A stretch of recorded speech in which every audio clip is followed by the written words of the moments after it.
Welcome to Cowboys Flashback. I'm Britt Johnson. The Dallas Cowboys headed to the boot with some big-time starters back in the lineup for the offense and the defense as they suit up to take on the New Orleans Saints, who announced earlier this week that they were starting Taysom Hill at quarterback. Demarcus Lawrence, I'm sure, did not care who was going to be playing at quarterback, though. He was just excited to get his feet wet once again as he suited up for the first time since week 1.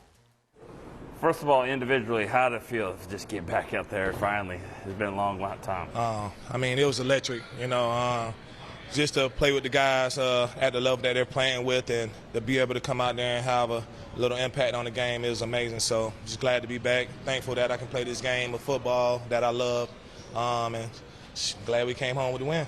So you played in week 1 against the Bucs, and then you played with Micah Parsons in that game. How different is Micah Parsons now after about 10 games under his belt? I feel like the more the season went on, you can see his speed, start to come alive in the games. And, I mean, he's just a fast player, excellent instincts, and he's a go-getter. He's the lone lion, so shout out to Micah. Welcome back. Glad to be back. Yes, sir. Love. How does that feel when the boss comes over and says that? Oh man, it's great. It's just an honor to be a part of the Dallas Cowboys. Have a great organization that stands by you, and also to have a great team that's right beside you and go to war with you each and every day. So, like I said earlier, I'm thankful, grateful, and glad I got another opportunity to come out here and play today. Is it one of those injuries where you don't even thinking about the foot, you're not thinking about it, you're able to just kind of go rush? Bro, I've been starving for the last 9 games. I ain't got time to think about nothing but the quarterback. This when Randy keeps coming back, Neville's coming back, you guys are, you get this 10 days off. How scary can this defense be? Oh man, I mean, we can be top 5 in the league. It's all about our effort and us continue to show up and work each and every day. I don't want to get ahead of ourselves, but I know we got great players in this locker room, but it's all about honing in on our details and coming out here and getting a complete game. Speaking of details, now this chain we've got here, I mean, it's new, obviously, right? No, it's not that new. I got it last year, but I only pop it out on special occasions. And this is definitely one of them? It's definitely one. He's back. All right. Thanks. Appreciate it. Thanks, D-Law. Defensively, the Cowboys had a solid game. Micah Parsons had a huge sack for a loss. The secondary secured 3 interceptions. Oh, and Carlos Watkins also got a pick 6. How are you doing? Feeling great right now. Okay, we got to go back. We're going to have to go through memory lane now. How long's it been since you've been dancing in the end zone? Man, it's been a minute. This is back like my junior year in college, junior year in college against App State. Yeah. I got one. It was like 15 yards. Yeah. But, yeah. It's like this one. Yeah, it felt good. Though. What was the best part? Scoring the touchdown, just getting the pick, or getting it to stiff arm the quarterback in the face? Ooh, man. Or all 3? All 3. I had to say all 3. It was definitely an early Christmas present, dog. This is every fat guy's dream, man. To get a pick and then make it to the end zone. Yeah, it's every guy's dream. Yeah, and then you almost got a concussion with so many guys slapping you on the head afterwards. Oh, man. How's that feeling when you come off and everyone's so excited for you? That's like the worst part, though, the celebration, because you can't breathe. Everybody's grabbing your head. Bash tackled me after the play. But now I see why Trey, he runs away from everybody. So I'm going to take that note, and next time I'm running away from everybody. Were you just anticipate? I mean, you just saw, kind of snuffed it out and just had a feeling? Nah, it was a weird play. They kind of got to the ball early. We kind of went set. Me and Chauncey had a game going, and I just happened to come around, and the ball came right to me. Early Christmas present. How great was it for to get this for Dan Quinn and knowing how he is and coaching you guys? Man, I love DQ, man. It makes it even special because he's a great guy. You know what I'm saying? Like you have no other coach like him. It really supports the players, but he'd be on you too. But he's a great guy, man. It makes it even better. Awesome. I appreciate it, man. Enjoy it. All right. Well, the big question is, who was able to secure my game ball this week? Stay tuned to find out. Dallas Cowboys Flashback, presented by Reliant, is brought to you by AT&T. Choose VA. Veterans get the benefits you've earned. Visit choose.va.gov. And by Reliant. an NRG company.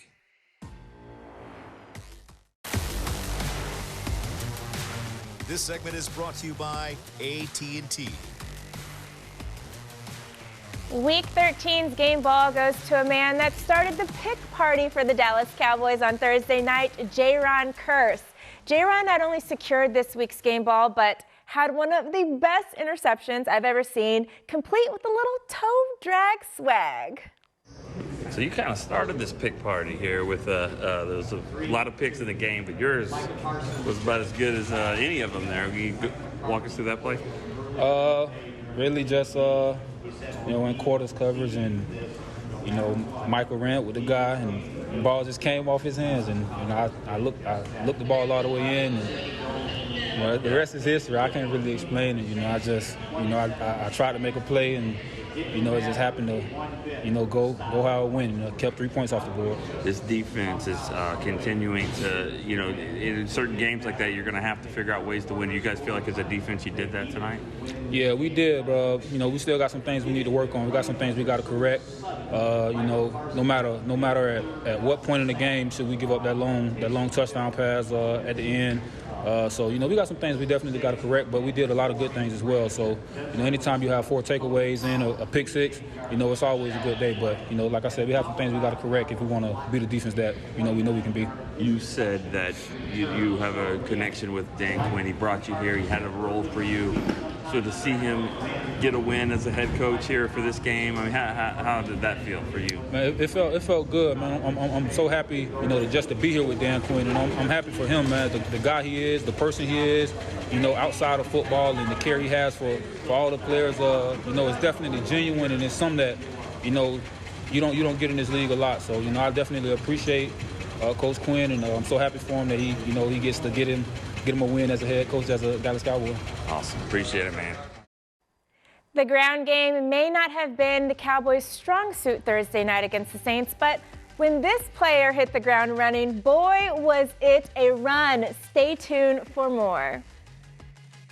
This segment was brought to you by AT&T.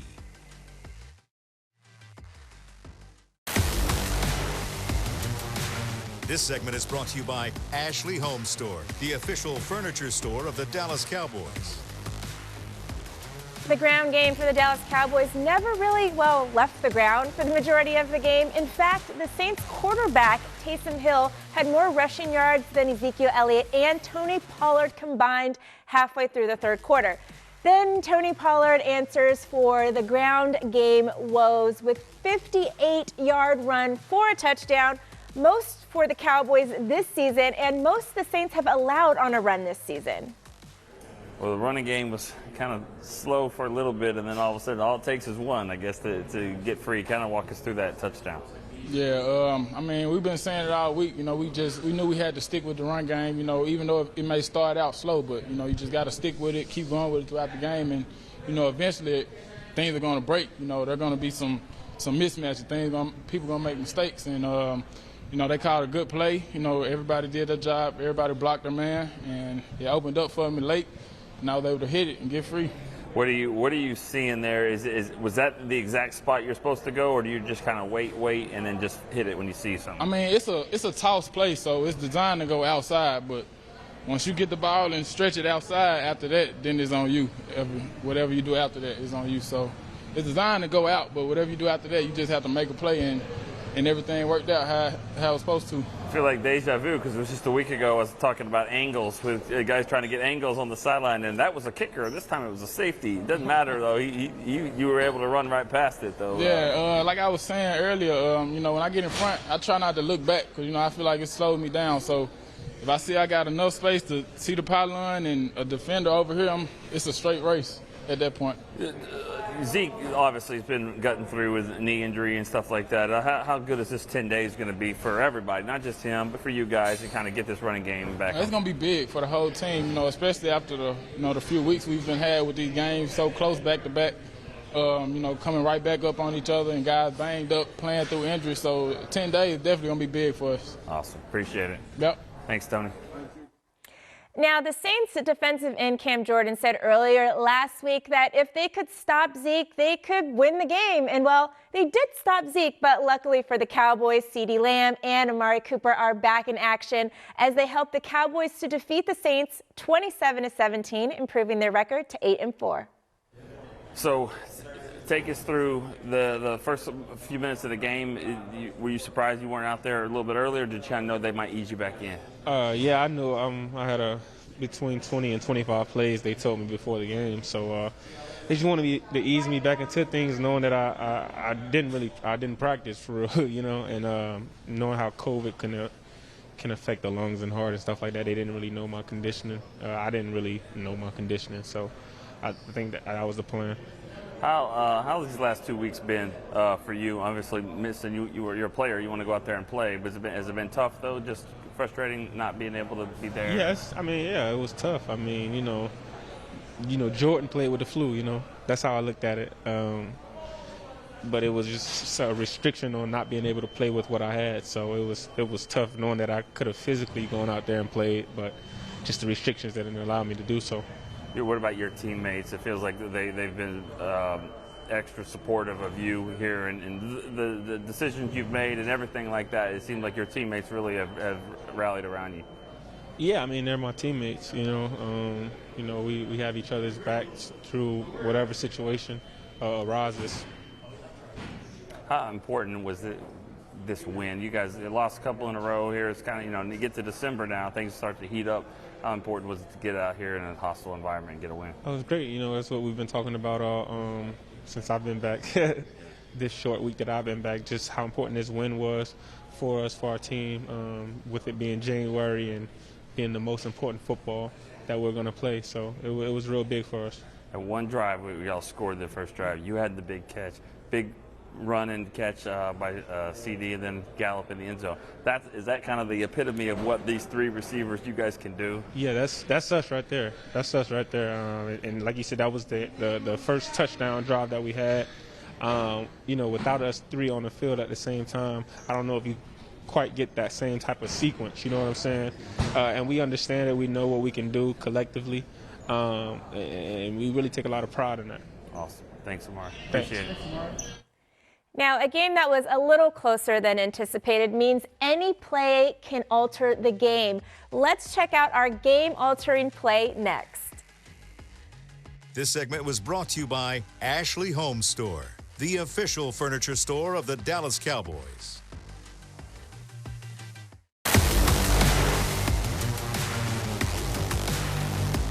Welcome back to Cowboys Flashback. I'm Britt Johnson, and I'm here with Nick Eatman, senior writer for DallasCowboys.com.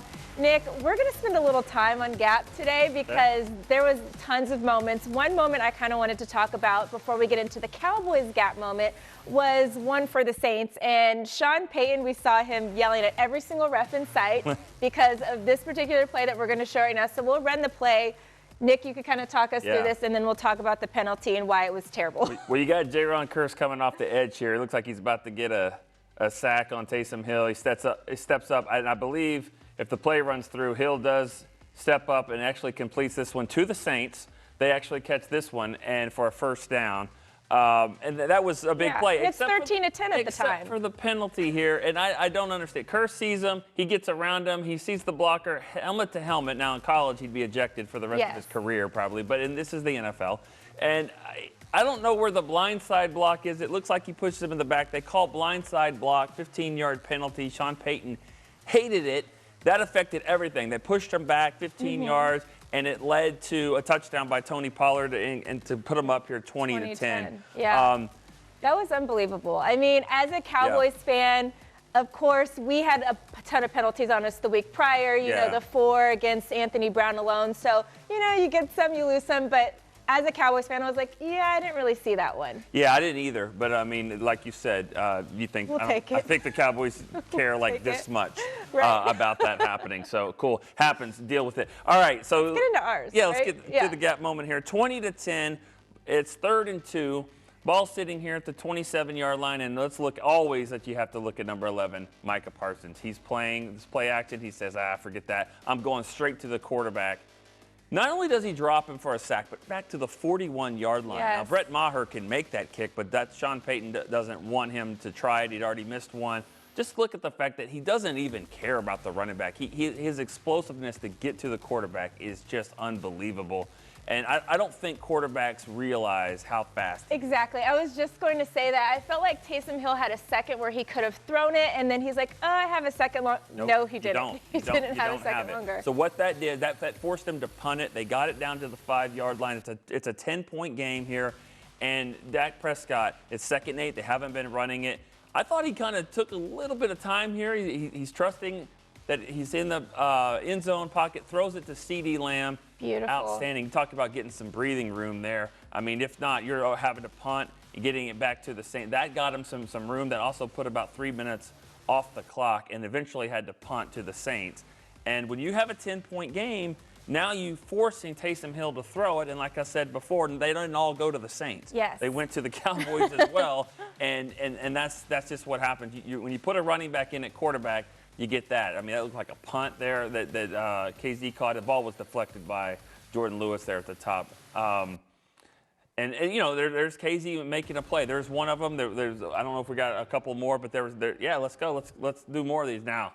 I mean, it's not just cornerbacks and safeties that make the ball. You know, here's a corner though, Trayvon Diggs. Yes, with his 9th of the season. Huge. Now watch this. Now watch how he's running away from it. He runs away. Carlos Watkins said Trayvon Diggs has got this thing Yes, which we out. learned earlier in the show. Yeah, you saw that. Yeah, so this is what we're talking about here is Diggs. He doesn't want to get concussed there by getting hit. He didn't even want to give Kearse a high five. No. Kearse was right there ready. He also knows the camera will stay on him and only him if you do that. And this is what we're talking about, Carlos Watkins. And then I asked him, I said, what do you like the best? Or just the stiff arm a quarterback right in the face? The only guy that could bring him down was Basham. Right. That's why he said he's not doing that again if he ever gets the ball. Well, he said he did it for the Fat Boys, is what he said. Fat Boy's dream, I'm sure. That is so awesome. Outstanding play. That was a lot of fun. But it all comes back, like we said, it all comes back to those that play by Micah Parsons because it keeps the pressure on the Saints and their offense to have to throw it. And you know, we saw as the course of the game went on. Didn't always work out well for the Saints, but Micah Parsons, once again, just keeps making plays. Again, and that was his 10th sack of the season. I think he's up for just Defensive Player of the Year. Forget Rookie Defensive Player of the Year. He is right there. They've been comparing his stats to some of the top guys in the league, and he is right there with them. So I'm excited to see what we have against Washington this week. Twitter Nation, though, finally has something to celebrate. We'll check in with them next when we return.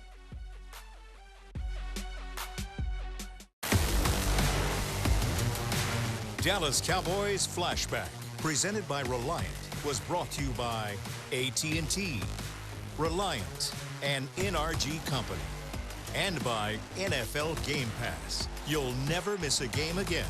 Enjoy full and condensed game replays from Week 1 to the Super Bowl.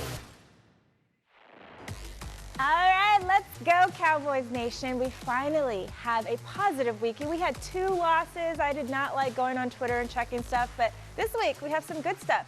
Also, we're going to get to some haters. You know how Washington is, but let's get to the good stuff first because we all got Aiden. Hello to Cowboys! That's how I feel. That's how I feel. Aiden Diggs, Trayvon Diggs' famous son. I think he's almost more famous than Trayvon now, but he literally has all our energy right now. The Dallas Cowboys posted this on Friday.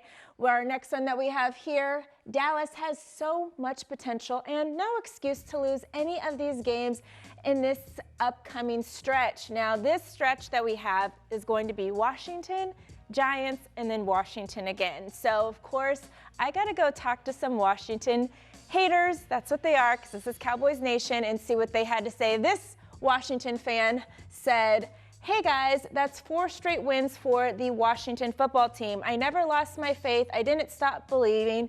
I'm so happy right now. Tears of joy. I want the Dallas Cowboys." I saw this all over Twitter, you guys. I want the Dallas Cowboys. Well, you guys are going to get us. We are going to be playing them this upcoming week, and then in 2 weeks we will be playing them again. So you want us, you got us. I don't think they're going to be excited to hear about that, but this all is because of what's going on right now. Now, we know Washington beat the Raiders this past week, so this person said NFC East getting a little close now. Of course, Raiders would lose to Washington football team. Philly beat Jets, that's a given. Cowboys need to win out the rest of the season to get into playoff form. Let's go, Dallas Cowboys for life. Now, here we have all the records. Cowboys are 8-4. Washington is at 6-6. Eagles 6-7. Giants 4-8. Giants, we don't have to worry about them. Eagles, Washington, we do have to worry about them, and we do have those games coming up. So let's go Cowboys. I continue the Aiden energy. How about them Cowboys? Thank you guys so much for tuning in to Cowboys Flashback. I'm Britt Johnson. I'll see you soon.